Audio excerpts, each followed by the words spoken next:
Welcome to the John and Heidi Show podcast. John and Heidi. Here's John and Heidi. Thank you for listening to the John and Heidi Show on a Friday. Hey, baby, how you doing? I'm all right. How are you doing? I'm doing good. And I wanted to say thank you to every man and woman who served this country. Today is Veterans Day. We appreciate you. We absolutely do. Don't you? Absolutely. I didn't know it was Veterans Day. How do you? That's awesome. Yeah.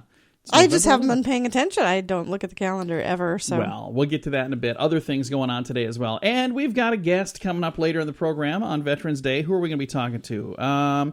Nothing about Veterans Day, though. It's Leonard David, and we're going to be talking about a program about Mars that's coming up on the National Geographic channel, so it's going to be interesting. Hey, the Mexican jumping bean is not a bean. It's actually a thin-shelled section of a seed capsule containing the larva of a small gray moth called the jumping bean because it jumps around. There's like a moth inside of it. Okay. And did you know this? In October of 1794, the first silver dollar coins were released to be circulated to the public. 1794, that's how long those have been around, silver coins. I'd like to go with some silver coins these days. That'd be kind of nice. Or some even, copper coins. Any coins would be good. Thanks for listening to the John and Heidi Show. John and Heidi. Today is a special day, Heidi. Do you know what today is? What is today, John? I thought you'd never ask. It's Friday, November the 11th. So, of course, it is Veterans Day, which we talked about a little bit ago, and we'll talk about again in a bit. But it is also Death Day and Duty Day and Origami Day. How is duty spelled? D-U-T-Y. Okay. Duty That's a Day. whole different experience than what I was thinking. Yeah, it's not Duty Day. Duty Day. Origami Day, Red Lipstick Day. So all of that. And like I said before, Veterans Day. And I want to take this moment to have a heartfelt thank you to everyone who's served this country. Absolutely. Because it really does matter. It mean, does. it makes a huge, huge difference. Think about this. Without the men and women serving the nation that we have, we wouldn't have the freedoms that we have to do all the things that we do. I mean, you think that election that we had earlier this week was contentious? Imagine if we didn't have the freedom to have an election. Right. So thank you to the veterans, the men and women who served our great nation. Hats off to you on this Veterans Day. John and Heidi. Would you like to lose weight? You could wait till New Year's to make a resolution, but most people that do that are done with them in a few weeks. No, they don't hit their goal. They just give up. If you struggle to keep your weight where you'd like it, maybe you should consider hypnosis. Many people have amazing results with hypnosis, and it's not as expensive as you think. We have a special weight loss hypnosis program for just $60 at radiosavings.com. Hypnosis can help reduce the cravings that cause you to overeat. Learn more about this special hypnosis weight loss system from Extreme Power Hypnosis at radiosavings.com. John and Heidi. You know it's true because you heard it on the radio. Usually I have a story about some silly thing that happened, but right now we're going to talk about some strange laws, and it's not here. It's actually from our neighbors across the pond over in England. So it says here, for example, when the Queen makes a speech before British Parliament, if you die during the speech, you can be arrested. Wow. Yeah. That's harsh. According to UK TV Gold Television Survey, here are some of the most ridiculous British laws. Like I just said, it is illegal to die in the House of Parliament. It is an act of treason to place a postage stamp bearing the British monarch upside down. So if you accidentally put a stamp on upside down, you can go to prison for treason. Mince pies cannot be eaten on Christmas Day. Really? Yeah, I don't know why. In Scotland, it says, in Scotland, if someone knocks on your door and requires the use of your toilet, you must let them enter. It's the law. Really? I'm assuming that there was probably somebody like your dad who has to stop and pee like every 8 minutes who was in power and said, hey, we're going to pass a law, by the way, just so you know. A pregnant woman can legally relieve herself anywhere she wants, including in a policeman's helmet. What? Yeah, that's the law. Where? England. Oh. The head of any dead whale found on the British coast automatically becomes the property of the king, and the tail becomes property of the queen. Oh, it's like they're making this stuff up. It is illegal to avoid telling the taxman anything you do not want him to know, but legal to not tell him information you do not mind him knowing. That doesn't make any sense. Not really. It is illegal to enter the House of Parliament in a suit of armor. In the city of York, it is legal to murder a Scotsman within the city's ancient walls, but only if he's carrying a bow and arrow. So there you go. Couple of weird laws that are still on the books, and that's all happening over there in the United Kingdom. Wouldn't want to be a Scotsman. That just didn't sound good. And you know these are true because you heard them on the radio. John and Heidi. The John and Heidi Show is brought to you in part by the Keystone Treatment Center. This is your brain, and this is your brain on drugs. We share silly stories here on the program, but addiction is no joke. If you or someone you know suffers with an addiction to drugs or alcohol, make today the day you seek help. Call toll-free 844-204-1055. That's a toll-free number. Again, 844-204-1055. and this is your brain on drugs. Police in New Jersey have arrested 59-year-old Stephen Woganjowski after he spent 2 days on the beach wearing nothing but a homemade bikini. You wouldn't think that would be bad, right? No, I can't see a problem with that in itself, yet. but the problem was he made the bikini out of clear plastic wrap. Oh.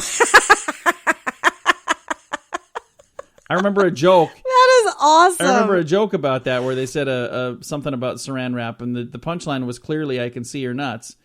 So I'm assuming this guy might have heard that joke and said, "Hey, this sounds like a great idea for a bikini." Fantastic. Anyway, he made it out of clear plastic wrap. Officers say he clearly exposed himself to other beachgoers. Now he's facing lewd charges. When reporters attempted to call his home, a woman answered and said, "Nobody's home," and hung up. So where do the drugs come in? Does it even mean... I don't think you really have to ask. I wonder if I deleted that, the fact that, because it doesn't say anywhere in what I just read that he was on drugs, but, wow. Well, I guess you probably wouldn't go to the beach wearing nothing but... I can't imagine anybody I know going to the beach in something like that. Yeah, a saran wrap Speedo. Yeah. But there you go. That's what happens when your brain apparently is on drugs. John and Heidi. Seeking customers for your business is usually a good thing, but making customers for your business, that can be iffy.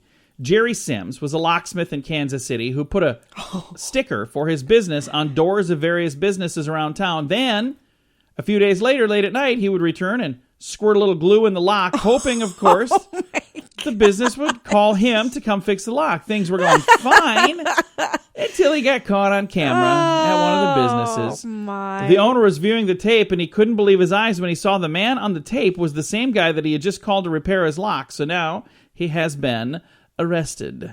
That's not hilarious. Good plan. That's a bad idea. That's just a terrible idea. Why would you do that? I understand Business must have been slow. Yeah, you don't do it that way. I remember reading a story about a kid that shot out windows with a BB gun, and then when he got caught, they found out that he was put up to it by a guy that sold glass. Yeah. I remember that was kind of funny. It's a bad idea still. You don't do that. That's wrong. But anyway, you know what's right? The scoop of the day. And it's on the way. The Scoop of the Day is brought to you by Wells Blue Bunny. If you want delicious ice cream, be sure to look for the Blue Bunny. Sure to have your favorite flavors. Learn more at bluebunny.com. Now your Scoop of the Day. Sweden wants everyone talking about contraceptives. So in a video message to NASA, the Swedish Association for Sexual Education points out that since the U.S. has a long history for sending objects into outer space, they should send a condom. The RFSU points out that condoms are one of the civilization's greatest inventions and could prove quite useful if aliens visit our planet and find some hot earthlings. Oh, my goodness. That is absolutely right out of the story. Hey, a guy who was about to miss his flight out of Geneva, Switzerland, told an employee there was a bomb on the plane. It's one way to delay the plane. The man will now be paying $51,200 to compensate police for the time and equipment needed to sweep the plane for a fake bomb that didn't really exist. Wow. There was another guy that did something like that like a year and a half ago. This was a brand new one that literally just happened last week. So that's People nuts. are not smart. Yeah, don't do stuff like that. You don't think that they're going to figure out it was you? I mean, come on. The Journal of Neuron reports that a study from Oxford professor Edmund Rolls proved that words can influence the way something tastes or smells. The findings confirm that diners perceived a restaurant as being better when the menu and the waiter provide flowery descriptions for the wines and for the food. For instance, test subjects rated a scent more pleasant when they were told it was called cheddar cheese than it was called body odor. But it was the course. exact same scent. They're like, "What do you think of this cheddar cheese odor?" What do you think of this body Common odor? sense. Yeah, I don't know. Hey, a Japanese company is working on an elevator to space. They plan to have it in operation by 2050. So what they're working on is connecting like the space station to a cable that would actually come all the way to Earth, and then there would be an elevator dragging people up there. Whatever. 34 years from now? So they're going to... Whatever. That's one way to do it. Wile E. Coyote just used a gigantic slingshot, so maybe you want to try that. University researchers in Rome believe that the moon's gravity is slowly pulling the continents westward. Okay. All of them at the same time? Maybe our planet's just rotating. You ever think of that? This story actually scares me a little bit because I know people who this applies to. If you consume an energy drink more than once a day, listen up. For 3 weeks, a Florida construction worker drank 4 or 5 energy drinks per day. Bad idea. Yeah, to help keep up with his intense workload. Then his body went crazy. The British Medical Journal says the 50-year-old man started gulping down energy drinks on the job, and he suddenly began vomiting after about 3 weeks. Soon, his skin turned yellow, but Oh my gosh. it wasn't the caffeine or even the sugar that was the problem. Turns out he had liver damage, and a biopsy confirmed he had acute hepatitis believed to have been brought on by the high intake of vitamin B3 or niacin found in the energy drinks of choice. Just one contained 200% of the daily recommended dose. In safe quantities, niacin also found in green vegetables like meats and eggs. Green vegetables and meats and eggs. There we go. Not green vegetables that are meats and eggs. It can You're actually... thinking of the book Green Eggs and Ham. No. It can actually improve cholesterol levels and liver function, again, if it's in the right quantities, and can lower cardiovascular risk. But it also wreaks havoc on the body if you get too much of it. The man's daily intake was 160 to 200 milligrams, Oh my gosh. which was just below the toxic level. The accumulation of niacin over 3 weeks was enough to do very serious damage, though. Luckily, the guy recovered and was told to avoid such niacin-rich products in the future. This is from the British Medical Journal. So now you know what I read when it's time for me to, go to sleep and I need a little shut-eye. There you go. The British Medical I don't even like the Journal. flavor of those things. Anyway, I can't imagine anybody I've liking them. I've had some that don't taste awful, but Most of there's- them taste like cough I medicine. would say the ones that the ones that are most common seem like cough medicine to me as well. Yeah. All right, coming up, we've got a fun fact for you. We've got a guest for you. We got a lot of fun stuff. It's all on the way on the John and Heidi Show. John and Heidi. We just wrapped up one of the most contentious elections in the history of our nation. Some are excited about the outcome, others not so excited. We want to remind you that we're still one nation, under God, indivisible. We've made it through many things, and we'll make it through this too. Let's do it together. At PoliticalStorm.com, we've been covering this election from both sides, and we want to thank the many contributors that have helped make that possible. We also invite you to become a contributor too with a free blog. Let's share all of the reasons to come together and unify as a nation. Share your voice at PoliticalStorm.com. John and Heidi. Thank you for listening to the John and Heidi Show. We live in an exciting time. I mean, it is just amazing to me with the technology we have today, all of the things that we can experience together that we would have never been able to experience together before. Coming up this Monday, the National Geographic Channel is going to premiere their 6-part series, Mars. It premieres Monday, November 14th at 9, 8 Central. And today we have a guest, Leonard David. He has a book called Mars, Our Future on the Red Planet, and it's out right now, and it's part of the National Geographic Channel Global Event Series that is all culminating on Monday. And we welcome Leonard David to the program right now. How are you, sir? Well, very good to be here. Well, we're glad to have you on the program. Let's talk about this amazing 6-part series, Mars. It starts on Monday, November 14th. At 9, 8 Central on the National Geographic Channel. How long have you guys been working on this program? Well, my role was writing a companion book for the TV series, and everybody's been up and running for probably over a year and many months. But it's been a real thing. It was like, I lived on Mars for a good part of a year myself, writing these chapters. And the book is called Mars, Our Future on the Red Planet, and that's part of this really cool National Geographic Channel Global Event Series that's coming up here real soon. Now, the book itself, is it available right now, or do I have to wait till the program comes out? Today is I'm actually here in New York City because the book comes out today. Oh, very nice. So we're kind of celebrating and talking about the future of exploration of the planet. And in November 14th, the TV series begins. Now, we talked a little bit before we got on the call. I was saying that I'm a big fan of history, and you said that, there's some parallels here to history when we're looking at Mars. Let's talk about that. Well, one of the things that I think we've found ourselves in space exploration is that there are the flat Earth people, there's the sea serpents out there, there's all kinds of danger, just like ocean exploration in the past. People were afraid, the ship would just sail off the end of the planet and you go into the abyss. And, giant whirlpools. I think today we've got some similar types of things that we worry about. They're like sea serpents. I think microgravity may be the scurvy that some of the early explorers had to deal with, because I think we'll find ways around these issues. And space exploration and space travel, where people go from place to place off planet, we'll conquer those. So I call it now history.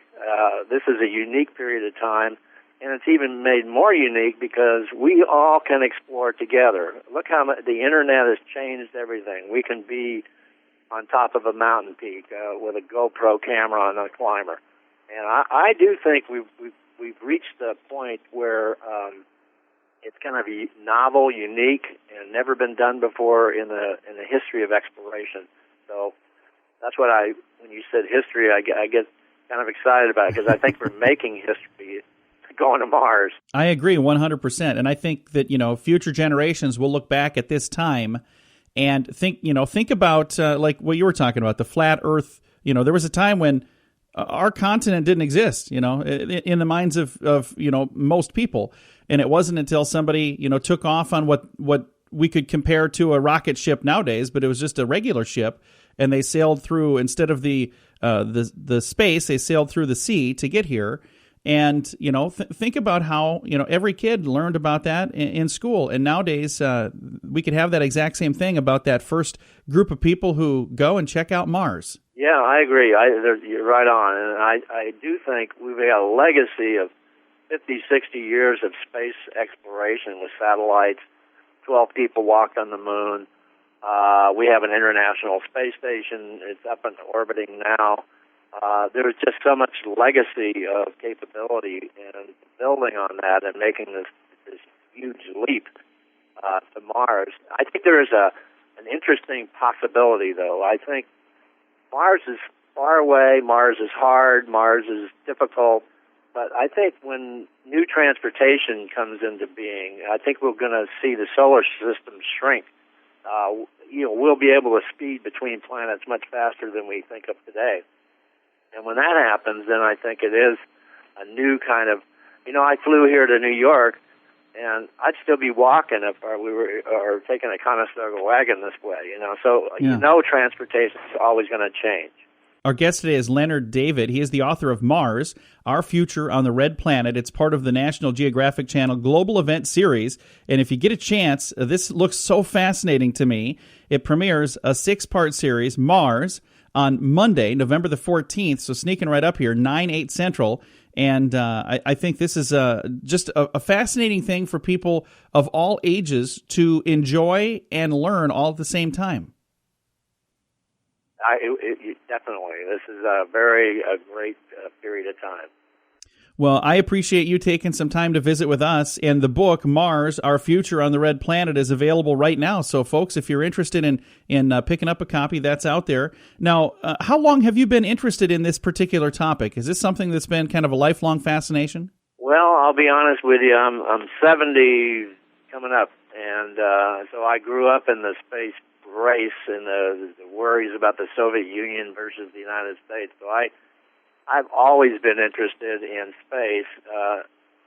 Unfortunately, I broke my glasses early as a child, and I made a telescope out of them. So I looked up pretty quick and realized what was above us. And actually, National Geographic was probably back in the late 50s is one of the reasons I found space fascinating, because they had a whole issue where they talked about the Earth because they had a V-2 rocket that had cameras on it, and it took pictures of the Earth from way up, and you could unfold these pages, and I got really excited about what you can see from space, looking even down at the Earth, and then looking up with my broken glasses.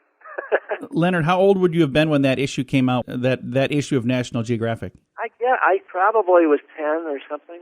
Think about how this has come full circle, because when you were, 10 or in that age, you were impacted by National Geographic, the magazine, and now here you are, giving other people the opportunity to be inspired by what you're doing with the book and being a part of this television series. So that, to me, I think that is so fitting that it comes full circle. It's a good way to put it. You do these things over the decades, and it's helped to actually see success and failure. I've seen some in reporting on events, whether it was an out-of-focus Hubble telescope initially. I've seen rockets blow up. I've seen them go great. So it's really been fun watching from a kid all the way to writing about these events, and then having this very exciting opportunity to kind of pull in the best of the minds on Mars and write about them in the book. So I'm honored to have done it, and I'm looking forward to the future. And it's been my honor to get a chance to visit with you, and congratulations on the success. I guarantee it's going to be huge. I know it is. So thank you again for taking some time to visit with us. Well, great to be here. Thanks. Again, our guest today, Leonard David, author of Mars, Our Future on the Red Planet. Again, it's part of the National Geographic Channel Global Event Series, and if you haven't seen the commercials, then you're not watching the right channel, because I've been seeing them a lot. It's exciting. Mars premieres, a 6-part series, premieres on the National Geographic Channel on Monday, November the 14th at 9, 8 Central. Thank you for listening to The John and Heidi Show. John and Heidi. Are you ready for Duel? Kyle Dowling on guitar, Brett Gunderson on bass, Sam DeVito on drums, and frontman Duel Shane. Gotta keep rocking, gotta keep sucking, bringing it down like rain. Duel's new single just hit iTunes and it's selling fast. Get your copy now. You're lacking pain, then you feel no pain. Supernova gonna get you too. Their first single, Supernova, is available now for less than $1. Learn more and find a direct link to buy Supernova at facebook.com/DuelRocks. Fun fact for you, Heidi. What's that, John? 36% of Americans talk to their cars. Do you ever do that? I talk to my car. Not really. I've done it before. I'm like, come on, we can make it. Just one more mile. There's a gas station. One more mile. You can do it. Fun fact for you, Heidi. What's that, John? Gene Kelly was the first movie star to appear on a postage stamp. Yeah.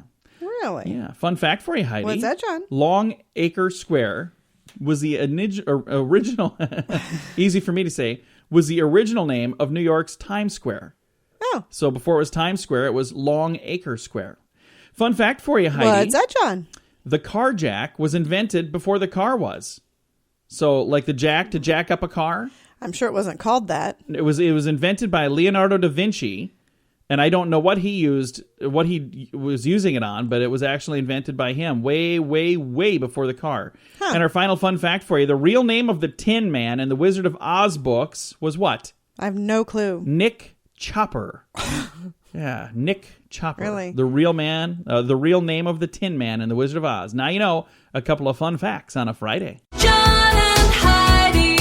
This is the world's first and only 7-time lottery game grand prize winner. Since I endorsed Lottolicious, I have won something every single draw. When you join, you'll be giving them the set of numbers that you want them to play, and that's what they will play for you. You don't have to worry about running to the store to buy your tickets. They take care of all that. So if you're looking for the best way to play the lottery, go to RadioLottoPool.com and join today. Again, that's RadioLottoPool.com. John and Heidi.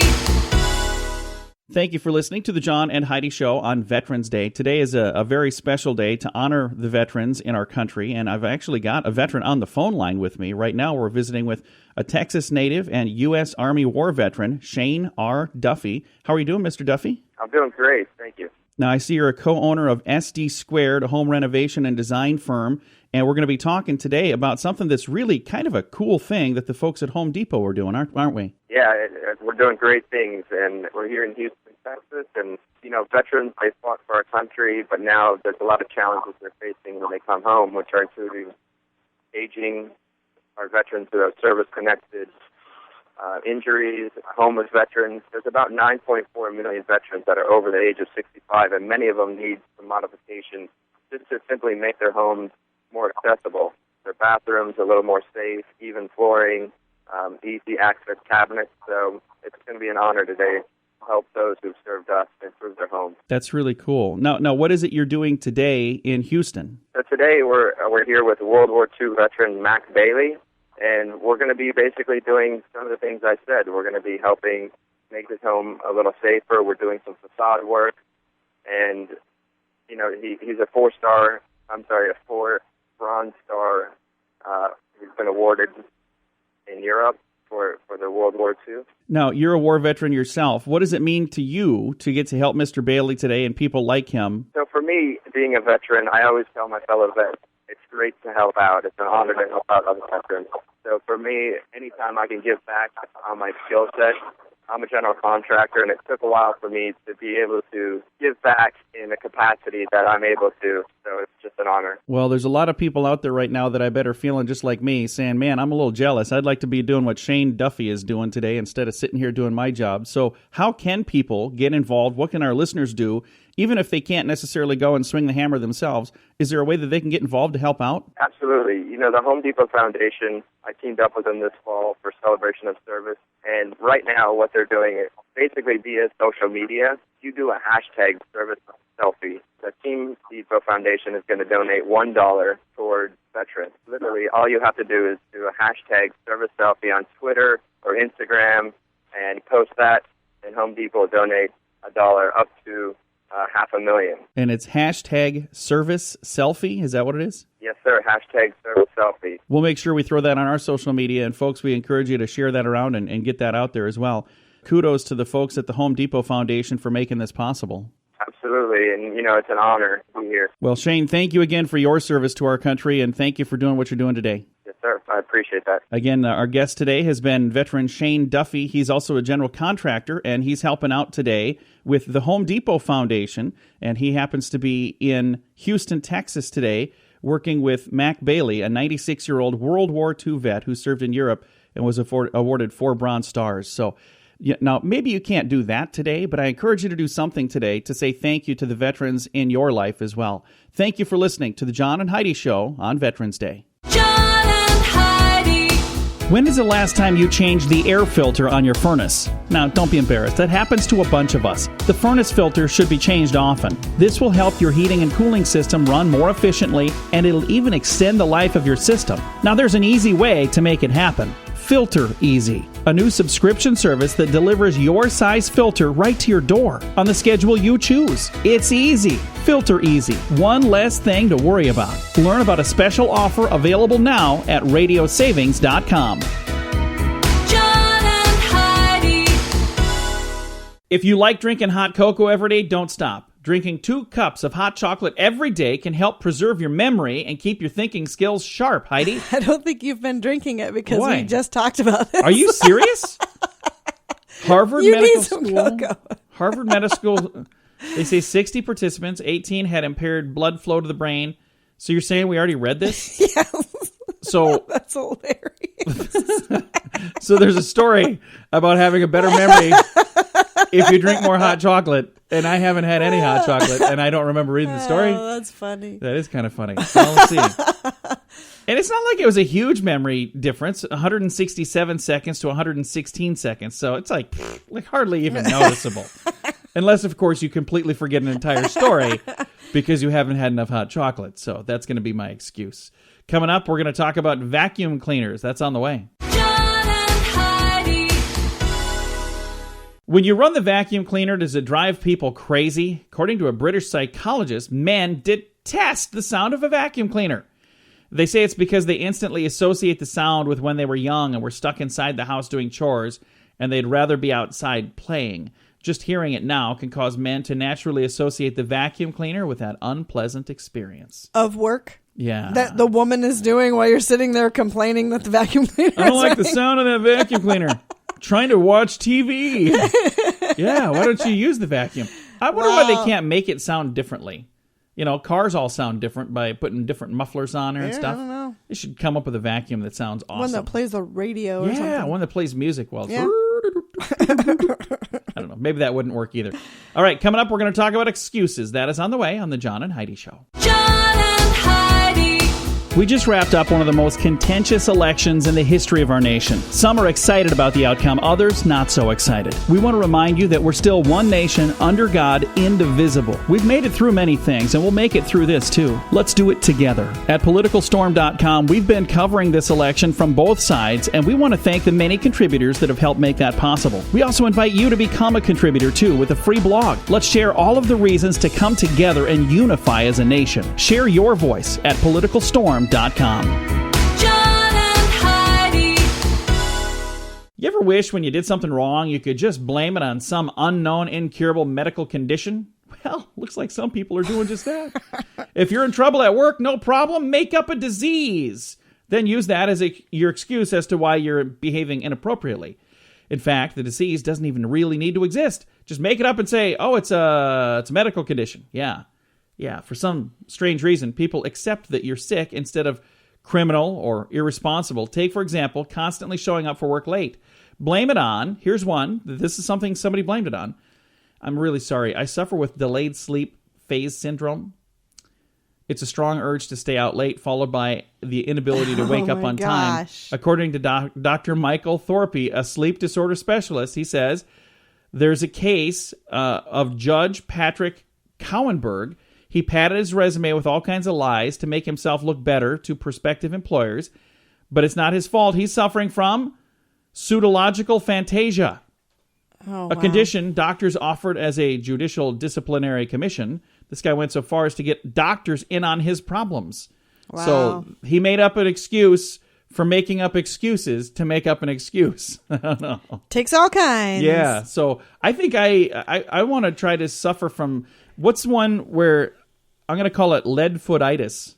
My foot gets a little too heavy once in a while. Nice try. Yeah, that's the problem. Sorry, officer. I can't really help the fact that I was speeding. My right foot is so much heavier than my left foot. It is a foot imbalance. I have to come up with a better name because he's not going to buy that.